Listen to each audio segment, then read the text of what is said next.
এই হাকডাক বাজার আর বাহারি রকমের ইফতার সামগ্রী প্রতি বছর রমজান এলেই নতুন করে আলোচনায় আসে। চকবাজারের এসব বিখ্যাত ইফতারের খাবার আপনি কখনো না খেলেও কোনো না কোনো ভাবে হয়তো দেখে থাকবেন। মুখরোচক এসব খাবার দেখে অনেক দূর দূরান্ত থেকে রোজাদাররা ছুটে আসেন চকবাজারে। তবে ইতিহাস ঐতিহ্যের সাথে এই বাজারের সম্পর্ক কতটুকু তাই জানবো আজকের ভিডিওতে। চকের ইফতার বাজার 400 বছরের পুরনো। ইতিহাসবিদদের মতে ঢাকা রাজধানী হওয়ার বয়সের সমান চকবাজারের ইফতারের বাজার। এত পুরনো একটি বাজার আজও কি জমজমাট। তবে এত দীর্ঘ সময় এই বাজারটি টিকিয়ে রাখতে অবদান রয়েছে অনেকের, যাদের প্রচেষ্টায় অনেক চড়াই উতরাই পেরিয়ে আজও টিকে আছে এই বাজার। আপনি ভাবতে পারেন এই বাজারটি যারা শুরু করেছেন তারা আজ কেউই এই পৃথিবীতে নেই, এমনকি তাদের ছেলে নাতিপুতি বা তার কয়েক প্রজন্ম পরেরও কাউকে খুঁজে পাওয়া যাবে না। তারা কেউ নেই, কিন্তু আজও ক্রেতা বিক্রেতায় ভরপুর এই বাজার। তারা কি তখন ভাবতে পেরেছিল বছর যুগ শতাব্দীর পর শতাব্দী এই বাজারটি টিকে থাকবে আর ইতিহাসের অংশ হয়ে মানুষের জানার আগ্রহে স্থান করে নেবে এই ইফতার বাজার? চলুন জেনে আসি ইফতার বাজারের শুরুর ইতিহাস।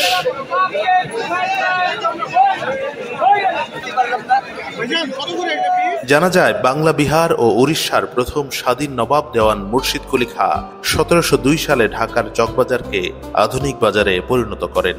অর্থাৎ বাজারটি আরো পুরনো হলেও মুর্শিদ কুলি খাঁ বাজারটিকে নতুন রূপ দেন।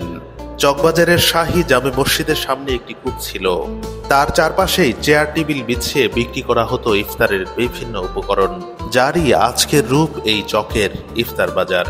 চকবাজার নিয়ে অনেক আলোচনা থাকলেও এই ইফতার বাজারের চেয়ে আরো পুরনো এই চকবাজার শাহী জামে মসজিদ। তাই এই ইফতার বাজারের ইতিহাসের সাথে ওতপ্রোতভাবে জড়িয়ে আছে এই শাহী জামে মসজিদ। এর প্রতিষ্ঠাতা নবাব শায়েস্তা খান। মসজিদের শিলালিপি অনুযায়ী এর নির্মাণকাল 1086 হিজরি, যা আজ থেকে প্রায় 350 বছর আগে নির্মিত। অসাধারণ ডিজাইন ও সুনিপুণ স্থাপত্যের পরিচয় ধারণ করে এই ঐতিহাসিক মসজিদটি। চমৎকার স্থাপত্য শৈলীর এই মসজিদটি একাধিকবার সম্প্রসারণ করা হয়েছে। ঢাকার যে কয়েকটি ঐতিহ্যবাহী মসজিদ রয়েছে তার মধ্যে এটি বেশ পুরনো। মসজিদে প্রাপ্ত শিলালিপি থেকে বোঝা যায় এই মসজিদটি সম্ভবত এই অঞ্চলের তৎকালীন সময়ে উঁচু প্ল্যাটফর্মের উপর নির্মিত প্রাচীনতম ইমারত স্থাপনা। পুরনো মসজিদটির বিবরণ অনুসারে এই মসজিদটি ছিল 10 ফুটের উঁচু একটি বেদির উপর নির্মিত। প্ল্যাটফর্মটির নিচে কতগুলো বর্গাকৃতি ও আয়তাকৃতি কক্ষ আছে, এগুলোর মাথার উপরে খিলান ছাদ রয়েছে। ধারণা করা হয় এই মসজিদের প্ল্যাটফর্মের নিচের কক্ষগুলোতে মাদ্রাসার ছাত্র ও শিক্ষকদের আবাসন ছিল। এ ধরনের ভবনগুলোকে বলা হয় আবাসিক মাদ্রাসা মসজিদ। বিভিন্ন সময়ে সংস্কার কাজ ও নতুন অংশ নির্মাণের ফলে বর্তমানে মসজিদটির আদি রূপটি আর দেখা যায় না। মসজিদের ভেতরকার নকশা 3টি ভাগে বিভক্ত, যার মাঝখানটা ছিল বর্গাকার কিন্তু দুই পাশ ছিল আয়তাকার। 3টি অংশের উপরেই গম্বুজ দিয়ে আচ্ছাদিত ছিল। মাঝের গম্বুজটি তুলনামূলক বড় আকৃতির আর কেন্দ্রীয় মেহরাবটি অষ্টকোণাকৃতির, যেটি আজও তেমনটাই রয়েছে। এই মসজিদে এখন 2টি মিনার আছে। এর একটিতে রয়েছে সিরামিকের ভাঙা টুকরোর কারুকাজ, যা আয়তনে ছোট। এর চেয়ে বড় মিনারটি লাল রঙা। মসজিদের কেন্দ্রীয় প্রবেশপথের উপর স্থাপন করা হয়েছে একটি ফার্সি শিলালিপি। এই শিলালিপির হুবহু অনুবাদ হচ্ছে, সত্য পথের পথিক আমিরুল ওমারা শায়েস্তা খান রহমতুল্লাহি আলাইহি আল্লাহর জন্য আন্তরিকতার সাথে একটি মসজিদ নির্মাণ করেন। অনুসন্ধানকারী প্রজ্ঞা থেকে যখনই নির্মাণের তারিখ অনুসন্ধান করল, আমি বললাম আল্লাহ তাআলার অনুগ্রহে 1086 হিজরি সনে দায়িত্ব সম্পন্ন হলো। এর ভেতরে রয়েছে সুবিস্তীর্ণ নামাজের জায়গা। বিশাল এই মসজিদে এখন নতুন পুরনো ভবন মিলিয়ে 8 থেকে 10 হাজারের মতো মুসল্লি একসঙ্গে নামাজ আদায় করতে পারেন। বর্তমানকালে মসজিদে এত সংস্কার সাধন করা হয়েছে যে এর আদিরূপ সম্পর্কে কোনো ধারণা করাই কঠিন। এই মসজিদের সামনের অংশে গড়ে ওঠে ঐতিহাসিক ইফতার বাজার, যা মূলত ঢাকার ইতিহাসেরই অবিচ্ছেদ্য অংশ। নাজির হোসেনের কিংবদন্তির ঢাকা বইটিতে উল্লেখ আছে 1857 সালের আগেই চকবাজার জমজমাট হয়ে ওঠে। রোজার সময় মোগলাই খাবার এবং রকমারি ইফতার বিক্রি করা হতো এখানে। তখন থেকেই চকের বাতাসে ভাসতে থাকে নানা স্বাদ আর পদের মুখরোচক খাবারের মন কাড়া সুবাস। বিংশ শতকের প্রথম দিকেও ঢাকায় ইফতারের বাজার বলতে শুধু চকবাজারকেই বোঝানো হতো। তবে 40-এর দশকে পরিস্থিতি বদলাতে থাকে। চাহিদার পরিপ্রেক্ষিতে মহল্লায় মহল্লায় গড়ে উঠতে থাকে ইফতারের অস্থায়ী বাজার, যা আজ শুধু ঢাকায় সীমাবদ্ধ নয়, গোটা দেশব্যাপী অস্থায়ী এমন ইফতারের দোকান দেখা যায়। 1947 সালে দেশভাগের পর ঢাকার মধ্যবিত্ত শ্রেণীর সংখ্যা বৃদ্ধি পাওয়ায় ইফতারের সঙ্গে যোগ হয় গ্রাম বাংলার পিঠাপুলি। এরপর বাংলাদেশ স্বাধীন হওয়ার পর থেকে রমজান ও ইফতারের আয়োজন ও বৈচিত্র্য বেড়ে যায় আরও অনেক গুণ। ইতালীয় ফটোগ্রাফার ফার্ডিনান্দো স্কিয়ানার তোলা পুরনো একটি ছবি পাওয়া যায়। এই ছবিটি তোলা 1971 সালে। ছবিতে পুরনো দিনের একজন ইফতার বিক্রেতা ও ক্রেতাকে দেখা যাচ্ছে, যেখান থেকে ধারণা পাওয়া যায় কেমন ছিল সেই ইফতার বাজার। বর্তমানে মাহে রমজান এলে ইফতার আর চকবাজার যেন একাকার হয়ে যায়। চকবাজারের ইফতারের ঐতিহ্য 400 বছর পরে এসেও তার হাকডাক আর আকর্ষণ অব্যাহত রেখেছে।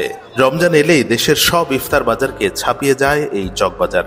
সব গণমাধ্যম আর মিডিয়া হুমড়ি খেয়ে পড়ে এই চকবাজারে, যেন ইফতার মানেই চকবাজার। শুধু ইফতার কেন্দ্রিকই নয়, মোগল আমল থেকেই ব্যবসায়িক কারণেও সমৃদ্ধ এই চকবাজার। এমনকি নানান রকমের প্রয়োজনীয় পণ্য সামগ্রীর মতো এই চকবাজারে দাস দাসী হিসাবে মানুষ কেনাবেচাও হতো। এত পুরনো বাজার তার অনেক জৌলুস হারিয়ে ফেললেও আজও এখানকার ইফতার বাজার তার আকর্ষণ ধরে রেখেছে, যা আসলেই অবাক করার মতো ঘটনা। মূলত এই ইফতার বাজারের খাবারের ইতিহাস জুড়েই রয়েছে মুঘলদের ছাপ, আর মুঘলদের রসনা বিলাসের খ্যাতি বিশ্বনন্দিত, যার অনেক কিছু হারিয়ে গেলেও কিছু কিছু আজও রয়ে গেছে চকবাজারে। তারও একটা ইতিহাস রয়েছে। 16 শতাব্দীতে মোগল সাম্রাজ্য বিস্তৃত হয়ে ঢাকায় ডেরা ফেলার সময়টায় তারা সাথে করে নিয়ে আসে তাদের রাঁধুনি দলকে। কারণ মোগলদের অন্যতম বৈশিষ্ট্য ছিল আরাম-আয়েশ আর বিলাসবহুল জীবনযাপন, যার অন্যতম অনুষঙ্গ ছিল তাদের মুখরোচক নানান খাবার দাবার। আর এসব খাবারের অন্যতম উপাদান ছিল হরেক রকম মশলা আর তেলের যথেষ্ট ব্যবহার। চকের ইফতার বাজারে প্রবেশ করলে আপনিও বুঝতে পারবেন এর অধিকাংশ খাবারেই অতিরিক্ত মশলা আর তেলের আধিক্য।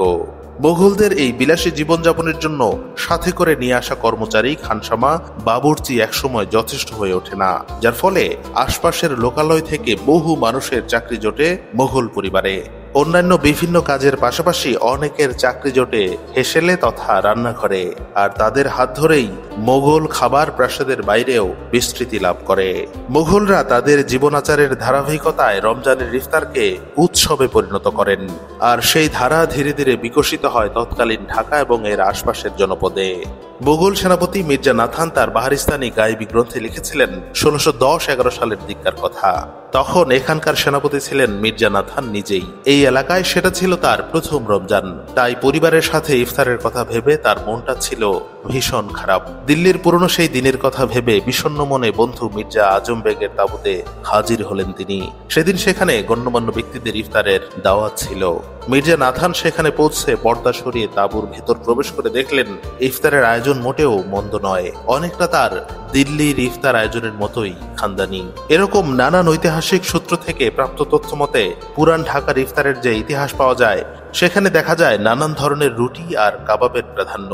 চকবাজারের আজকের ইফতার বাজারেও বাহারি রকমের রুটি আর কাবাবের প্রাধান্য লক্ষ্য করা যায়। সে সময় রুটির মধ্যে সবচেয়ে বেশি জনপ্রিয় ছিল নানতাফ খান। এছাড়া আরও জনপ্রিয় ছিল সুজি দিয়ে তৈরি হওয়া রুটি শিরমাল। এছাড়া থাকতো আকবরী নান খাতাই, যা শীতকালে বেশি খাওয়া হতো। পরবর্তীতে যুক্ত হতে থাকে বাকরখানি, বুগদাদি রুটি, সবরাতি রুটি, কাকচা, কুলিচা সহ হরেক রকমের নান রুটি। এসবের মধ্যে খুব কম সংখ্যক পদই এখন আপনি পুরান ঢাকার ইফতার বাজারে খুঁজে পাবেন। আর এই রুটি তো কাবাব ছাড়া একদমই চলে না। সেই সময় সবচেয়ে আলোচিত যে কাবাবের নাম জানা যায় তা ছিল পাসান্ত কাবাব। এটা মূলত তৈরি হতো বিশাল ওজনের মাংসের টুকরো হতে। এর পরিবর্তিত রূপই হচ্ছে বর্তমানে সুতি কাবাব, যেটা এখন চকবাজারে ব্যাপক জনপ্রিয়। এছাড়া আরও যে সকল কাবাবের নাম পাওয়া যায় তার মধ্যে রয়েছে শামি কাবাব, জালি কাবাব, হান্ডি কাবাব, তাস কাবাব, টিকা কাবাব, মোরগ কাবাব, মুরগি মাসাল্লা। এসব মুখরোচক খাবারের সাথে থাকতো নানা পদের কারি আইটেম। তবে এর অনেকগুলো চকবাজারে পাওয়া গেলেও অনেক আইটেমই হারিয়ে গেছে কালের বিবর্তে। ইফতারের আরেকটা গুরুত্বপূর্ণ অনুষঙ্গ পানীয়। শরবত দিয়ে শুরু হয় ইফতার পর্ব। আগেকার দিনে বরফকল না থাকাতে মাটি অথবা কাঁসা পিতলের হাড়ি বা কলসে নানান পদের শরবত তৈরি করে তার মুখ বন্ধ করে কুয়ার ভেতর ডুবিয়ে রাখা হতো। ইফতারের একটু আগে কুয়া থেকে সেই কলস তুলে পান করা হতো হিমশীতল শরবত। শরবত তৈরিতে প্রধান উপাদান হিসেবে ব্যবহৃত হতো দুধ। এর সাথে থাকতো নানান রসালো ফলের নির্যাস, বাদাম, কিশমিশ, পেস্তা ও জাফরানের সমাহার। তোকমা, বেল, বেদানা, লেবু, তেঁতুলের শরবত তখন থেকেই জনপ্রিয় ছিল। বর্তমান সময়ে সেগুলো পাওয়া গেলেও মুঘল আমলের সেই স্বাদ আর প্রাকৃতিক নির্যাস এখন কল্পনাও করা যায় না। শরবতের পাশাপাশি থাকতো ফালুদা, ফিরনি সহ নানান পদের মিষ্টান্ন। এছাড়া মুঘল ইফতারের তালিকায় হালিম সদৃশ খাবারের উপস্থিতির কথাও জানা যায়। সেই খাবার আজকের মতো তখনও বেশ জনপ্রিয় ছিল। বাংলাদেশে ইফতার আইটেমে এই হালিম এখন সবখানেই পরিচিত।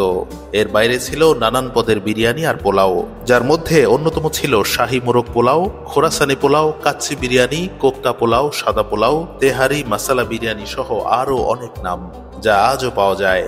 তবে সবই দুধের স্বাদ গলে মেটানোর মতো। মোগল আমলের খাবারের স্বাদ আর গুণগত মানে এখন অনেক পার্থক্য। আসলে সেই আমলে যে আভিজাত্য ছিল তা আজ কল্পনাও করা যায় না। এখন চকের বাজারে সবচেয়ে আলোচিত খাবার বড় বাপের পোলায় খায়, জানিয়ে ব্যাপক হইচই। চকবাজারের ইফতার বলতে বেশ কয়েক বছর ধরে প্রাধান্য পাচ্ছে উদ্ভট এই খাবার। তবে সত্যটা হচ্ছে এই খাবারের কথা আপনি ইতিহাসের কোথাও পাবেন না। এটি মূলত পুরান ঢাকার বুড়িমাখার বিশেষ এক ধরন, যা তার নাম আর বাহারি প্রচারে ব্যাপক জনপ্রিয় হয়ে ওঠে।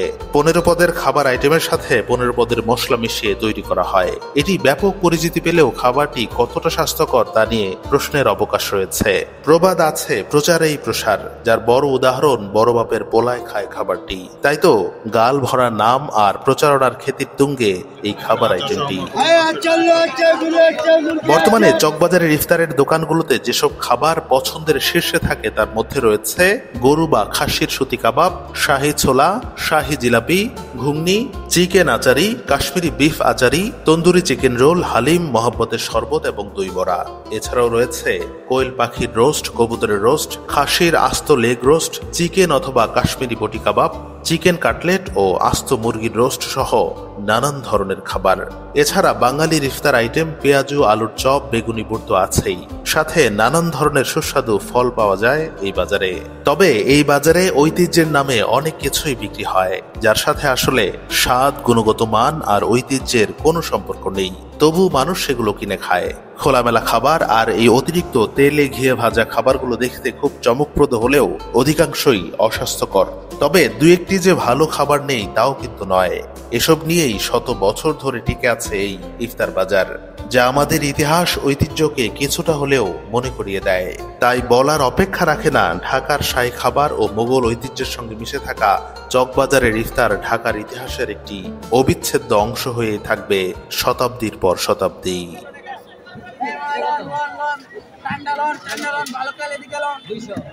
এতক্ষণ ভিডিওটি দেখার জন্য আপনাকে অসংখ্য ধন্যবাদ। আজকের ইফতার বাজার নিয়ে আপনার মতামত জানিয়ে যান। আর আমাদের পরবর্তী ভিডিও পেতে আমাদের ফেসবুক পেজটি ফলো দিয়ে রাখুন এবং ইউটিউব চ্যানেলটি সাবস্ক্রাইব করে যান।